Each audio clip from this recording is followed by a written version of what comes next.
Hello, good people. It is Todd Shannon, data scientist, social commentator, getter of buckets, and apparently Jasmine Crockett, Candace Owens are in cahoots. Okay? They're forming like some tag team duo like the Charlie's Angels. I'm going to call them Candace and Crockett, right? Doesn't that sound like a 1980s like buddy cop movie? Yeah, that's exactly the image that came in my head.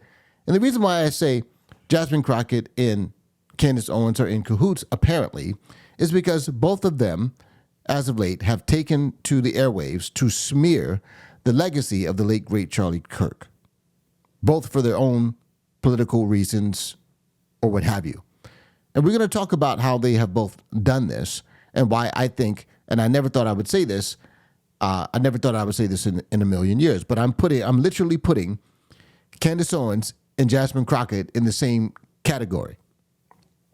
That's quite a fall from grace for Candace Owens because I think, and I've been on record saying this, I don't know if I've been on record on this channel specifically, but in other social media contexts, I have made the statement that I think Jasmine Crockett is a disgrace.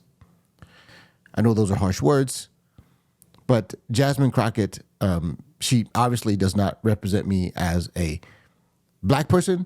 She doesn't represent me as a Christian. She claims some sort of Christianity. She's the daughter of a pastor. She does not wear that title well. She does not represent well, in my opinion.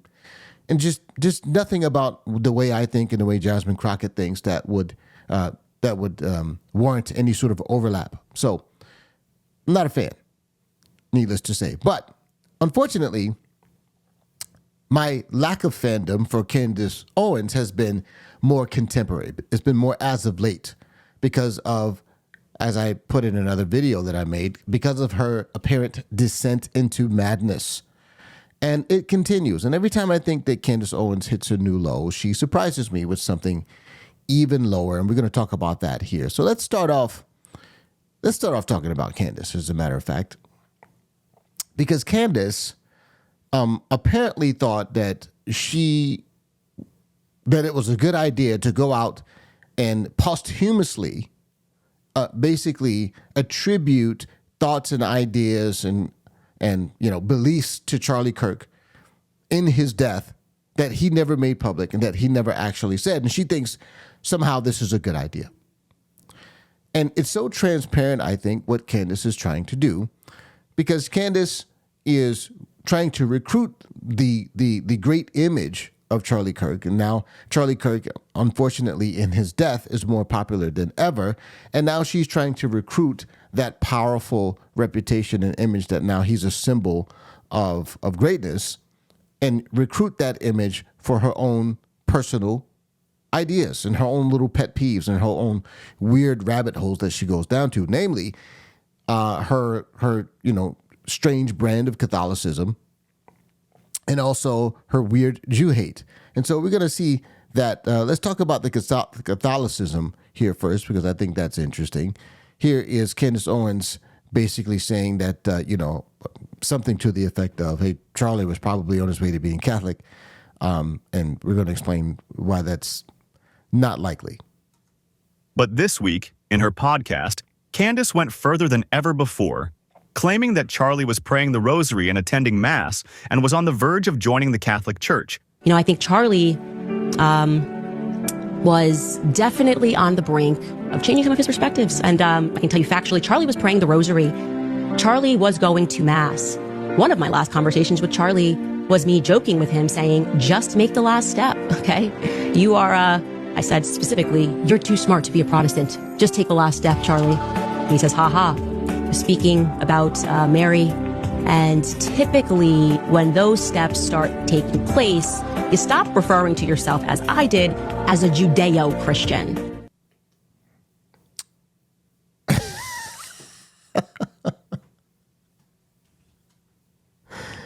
That last little line when she says, referring to yourself as a Judeo-Christian, newsflash, Candace, nobody refers to themselves as a Judeo-Christian. People talk about Judeo-Christian values. And I don't even know, does Candace not have an editor? Does she not have a good editor? if I'm Candace's editor, I'm just going to take that little phrase and I'm just going to cut it because it doesn't make any sense and nobody talks that way. But this again is, Candace. Candace says things, and for whatever reason, people take her words seriously because they're coming out of her mouth. Apparently, she's got the juice, she's got the sauce, as they say. So a lot of people gravitate toward her, but she's obviously speaking nonsense. Now let's talk about this claim that Charlie Kirk was apparently on the brink of becoming Catholic. First of all, why would Candace Owens think that this would be her place to disclose? Maybe, let's just take, for example, the idea that he was supposedly praying the rosary. I have heard Charlie Kirk explicitly refute the Marian dogmas. What do you think, Charlie? I love it. First of all, thank you for being a member. You've actually hit on one of my major concerns of Catholicism. And I mean, I love Catholics. As people know, I'm very close to even my local Catholic priest, Father Klein, great guy. My wife was baptized Catholic, but I have some big disagreements with Catholicism. And the first of which would be Mariology. But let me first say, I think we as Protestant evangelicals under-venerate Mary. She was very important. She was a vessel for our Lord and Savior. I think that we as evangelicals and Protestants, we've overcorrected. We don't talk about Mary enough. We don't venerate her enough. Mary was clearly important to early Christians. But Charlie Kirk has already refuted these things. And so if Charlie Kirk gave no indication that he was praying the rosary or that he was somehow buying into the Marian dogmas of the Catholic Church, then that would be Charlie's prerogative to disclose, right? I mean, I don't think that it's kind of like the thing where, people take it upon themselves to reveal private text messages or someone that they had with someone without that person's consent, right? If I have a private conversation with you, I might have shared something with you that was deeply personal. That doesn't mean that you have the right to go share that for clout, right? So that's the first thing. And that's just one interesting thing about this whole thing about Candace and her claims that Charlie Kirk was on the verge of being Catholic. There's just no evidence that Charlie was converting to Catholicism. So here's the question. Why does Candace think it's important to try to make Charlie out to be some quasi-Catholic? Why? Because she wants to, again, for her own purposes, recruit the late image of Charlie Kirk posthumously for her own weird, Catholic agenda. And I think it's pretty low and pretty slimy. But it gets even worse, ladies and gentlemen, because now she wants to recruit Charlie into the Jew hate. Now, this to me is much more diabolical in my view, because the Jew hate is to me a much deeper sickness than her weird brand of Catholicism. But let's have a look at this, because this right here is I find it pretty despicable.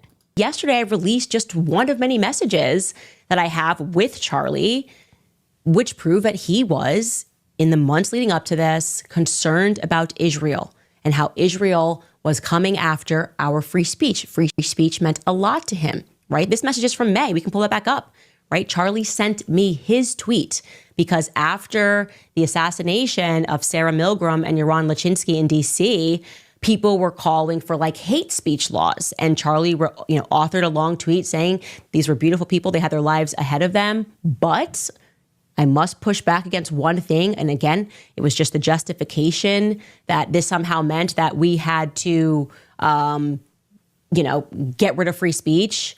Suddenly oh, well, this happened, so now we need to say free speech is wrong. And so I wrote back to him and I said, great tweet. And he gave prayer hands. And I said, speech censorship is coming to America. And he wrote back, as you can see, and the date here is May 22nd of this year. It totally is. Okay? Me and Megan and Tucker are not lying to you. Charlie was concerned about the speech that he felt the restrictions. And inevitably, this happens when you get into bed with Israel. You can't criticize them at all, as Megan said, before you start enduring threats. And what I have learned from the employees there is that back in May, Turning Point had some big changes, some odd changes as they are describing it to me. Certain departments, people that were being fired, people that were told that they had to keep certain things a secret. Now, I just want to stop here for a second because Candace is making the claim. I find this so bizarre. If you look at that, if you look at what was actually being said here, let me go back to it. Let's look at the actual text in question. The tweets that was being described here is Charlie pushing back against the idea that some people have said that the people who have criticized Benjamin Netanyahu and the Israeli government have blood on their hands with respect to these two people that was killed by some deranged leftists outside of like an embassy or something like that. I forget the exact details of it. But she's saying that this tweet is supposedly proof that Charlie was concerned about free speech as being restricted by Israel. Now, let's just explain why this is necessarily ridiculous and absolutely false. It's because, one, saying that Charlie pushing back against people saying, oh, these people who criticize Israel and Benjamin Netanyahu, those people who are saying that people who do that are responsible for inciting the sort of violence that was committed by this deranged person. Those two things don't necessarily follow. It doesn't follow that if you criticize Israel that you're inciting violence against Jews. Yes, that's obviously correct. That's just a simple statement of logic. But she wants you to interpret that as, therefore, this is Israel trying to snuff out and stifle the free speech in America? I'm sorry, Candace, it does not follow.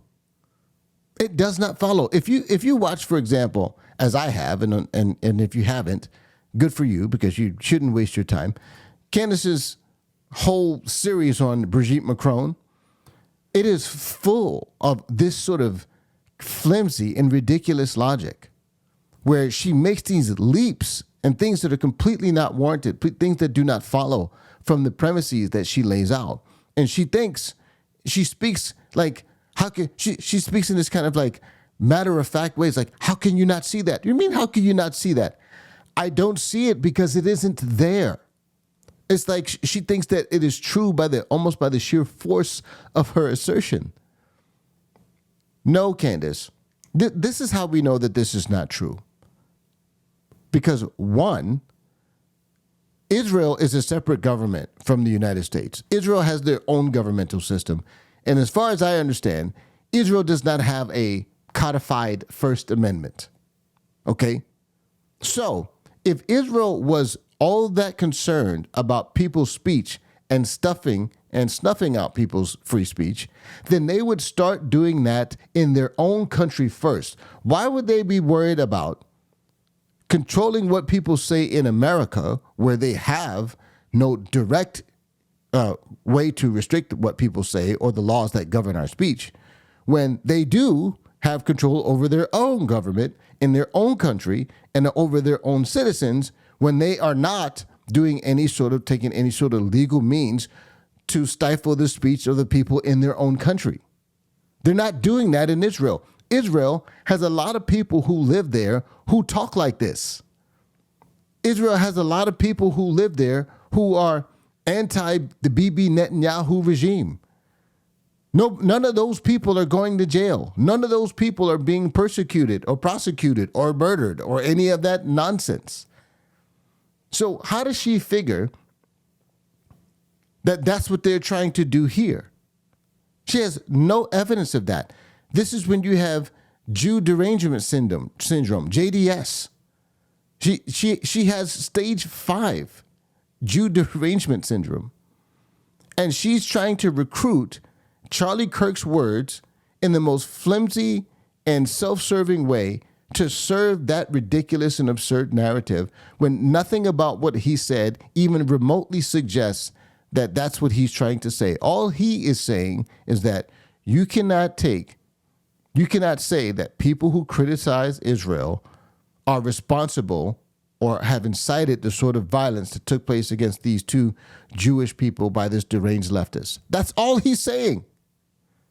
If you want to come behind that and say, well, and the Jews are behind this sort of stifling of this freedom of speech, that's you projecting.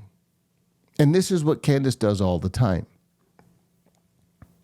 Well, that's how Candace is actually trying to smear, I think, the late reputation of the late Charlie Kirk and recruit him into her deranged ideology. But let's think about Jasmine Crockett for a moment, because Jasmine Crockett is a much less subtle case, as it were. Jasmine Crockett is just out here telling lies about Charlie Kirk, and she thinks that her lies, she has her own agenda for why she wants to smear Charlie Kirk, is because the left understands the importance of symbols. And Charlie Kirk is a symbol now. And this is why they have to, with all of their might and with all of their strength, keep the lie alive that Charlie Kirk was a hateful, evil person. They have to keep saying that. You know why? Because if they don't keep that lie alive, the symbol of Charlie Kirk will be much more powerful than the actual Charlie Kirk. So let's watch Jasmine Crockett disgrace herself, as she is wont to do on a regular basis, trying to lie about Charlie Kirk and his legacy. Turn to something that you heard the senator just say, which is he was talking about a resolution that came before the House this past week honoring Charlie Kirk. And there were 58 Democrats who voted against it. You were one. Yeah. Why? Absolutely. You know what? One of the things I do want to point out that's not been laid out that honestly hurts my heart is when I saw the no votes, there were only 2 Caucasians. For the most part, the only people that voted no were people of color, because the rhetoric that Charlie Kirk continuously put out there was rhetoric that specifically targeted people of color. And so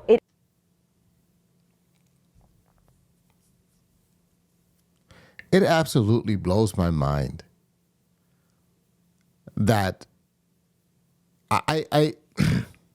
you know what's really, you know why people have such disdain for the liberal mainstream media, why President Trump calls them the fake news and the enemy of the people, is because if that was a person on the right making such absurd and ridiculous claims that had no basis in fact, she would have immediately pushed back. And in this case, she doesn't do that. Charlie Kirk did not target people of color.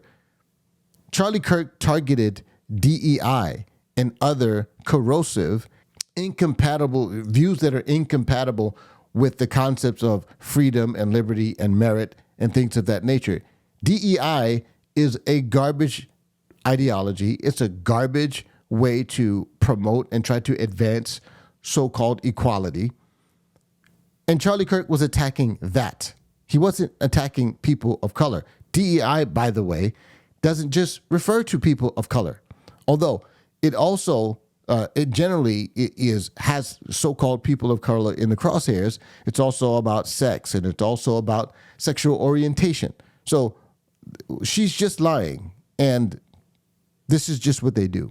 it is unfortunate that even our colleagues could not see how harmful his rhetoric was specifically to us. And I can tell you that a month prior to him passing away, he had actually gotten out on his podcast. I wasn't aware of this at the time, but he got out there and he was talking negatively about me directly. So if there was any way that I was going to honor somebody who decided that they were just going to negatively talk about me and proclaim that I was somehow involved in the great white replacement, Yeah, I'm not honoring that kind of stuff, especially as a civil rights attorney and understanding how I got to Congress, knowing that there were people that died, people that were willing to die, that worked to make sure that voices like mine could exist in this place. So to me, just like we wanted to make sure that those Confederate relics were taken down, the idea of a new age relic being propped up was something that I just could not subscribe to. And it is unfortunate that more of my colleagues, even on my side of the aisle, could not see the amount of harm that this man was attempting to inflict upon our communities. Or maybe, Jasmine Crockett, everyone can see that what you guys are doing is despicable and indecent and inhumane, and people don't want to be associated with that. See, here's the interesting thing, and this is the thing that my mind really boggles. She said something about the reason why we wanted to take down, Confederate relics, and now basically saying Charlie is some new age relic. Something to that effect. It really boggles my mind that she can say stuff like that when Charlie, and this is what kind of bring it full circle. Charlie is the one that was, in part at least, responsible for the ascent of Candace Owens. Charlie is the one who started Blexit. I know people think that that's Candace Owens' things. No, Candace was kind of just the front person. She was the face of it. But the mind behind Blexit was the organizer, I should say, or the person behind it really was Charlie Kirk in Turning Point USA. That's what Blexit was all about. That's how it came about. And, Candace Owens was just a co-laborer with her in that. Same thing with Officer Tatum, Brandon Tatum. And what's really interesting is that it boggles the mind, the absolute dogged commitment of leftists to lie about the right and the racism supposedly that they always are participating in. And it doesn't matter how much conservatives actually do for black people, like how they always talk about Donald Trump supposedly is racist, despite the fact that what he's done for HBCUs, what he's done for opportunity zones, what he's done personally for a lot of black people who will tell you personal stories that Donald Trump never goes out and shares, but like people like Judge Joe Brown have told stories. The thing that he did for Jennifer Hudson's family after she experienced a tragic murder in her family, he let them stay in his properties in Chicago. All of these things that he would do for black people on the low without any public fanfare, these are things that people who are racist would never do. So the question is, if these people are so racist, how come 100% of the time the people claiming the racism are always of precisely the most predictable and cartoonish political persuasion?